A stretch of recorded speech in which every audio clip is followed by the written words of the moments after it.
بنی اسرائیل میں ایک نوجوان تھا، بہت خوبصورت اور نہایت پاک باز۔ وہ نوجوان ٹوپیاں اور ٹوکریاں بنا کر بیچتا تھا۔ ایک دن بازار میں ٹوپیاں بیچتے بیچتے بادشاہ کے محل کی طرف نکل پڑا۔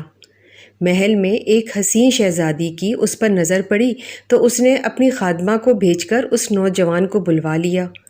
نوجوان نے سمجھا کہ شاید شہزادی صاحبہ نے کچھ خریدنا ہے۔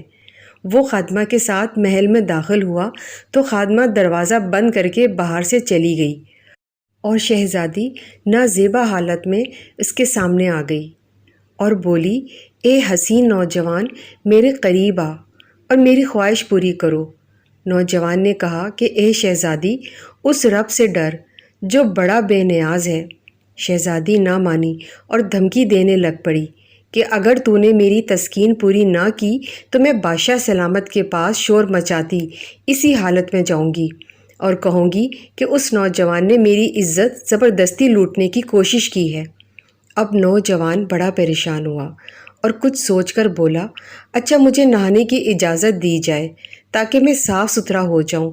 شہزادی بولی، ٹھیک ہے، پر یہاں نہیں نہانا تم نے، کیونکہ تم بھاگ جاؤ گے۔ تم اس خادمہ کے ساتھ 40 فٹ اوپر محل کی چھت پر جا کر نہاؤ۔ نوجوان مان گیا اور اوپر چلا گیا۔ وہاں جا کر جو اس نے دیکھا کہ اب کیا کروں، تو اس کے ذہن میں اس کے سوا کوئی اور حل نہ آیا کہ 40 فٹ چھلانگ ہی لگا دی جائے۔ اس نے چھلانگ لگاتے وقت دعا پڑھی، اے اللہ پاک، مجھے تیری نافرمانی پر مجبور کیا جا رہا ہے اور میں اس برائی سے بچنا چاہتا ہوں۔ مجھے 40 فٹ نیچے چھلانگ مار کر مر جانا تو منظور ہے، لیکن تیری نافرمانی نہیں۔ یہ کہہ کر نوجوان نے چھلانگ مار دی۔ اسی وقت ایک فرشتے کو اللہ تعالیٰ سے حکم جاری ہوا کہ جاؤ اس نوجوان کو بچاؤ۔ فرشتے نے اس نوجوان کو اپنے پروں میں سما لیا اور آرام سے نیچے اتار لیا۔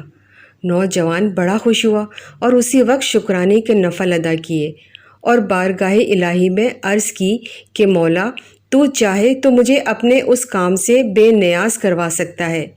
اے رب، مجھے تو کچھ عنایت کر تاکہ میں آرام سے بیٹھ کر کھا بھی سکوں اور تیری عبادت بھی کر سکوں۔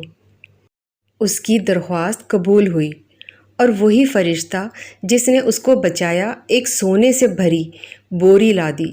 عظیم نوجوان نے پھر سجدہ شکر ادا کیا اور بولا، اے میرے پروردگار، یہ جو سونا اسی رزق کا حصہ ہے جو مجھے دنیا میں ملنا تھا، تو اس میں برکت فرما، اور اگر اس اجر کا حصہ ہے جو مجھے آخرت میں ملنا ہے اور اس کی وجہ سے میری آخرت کے اجر میں بھی کمی ہوگی تو مجھے یہ دولت نہیں چاہیے۔ نوجوان کو ایک غائبانہ آواز آئی، یہ جو سونا تجھے عطا کیا گیا ہے اس صبر کا 70واں حصہ ہے جو تو نے اس گناہ سے بچنے کے لیے کیا۔ اس نوجوان نے کہا، اے میرے مالک، مجھے ایسے خزانے کی حاجت نہیں جو آخر میں میرے اجر میں کمی کا باعث بنے۔ چنانچہ نوجوان نے جب یہ بات کہی تو سارا سونا اسی وقت غائب ہو گیا۔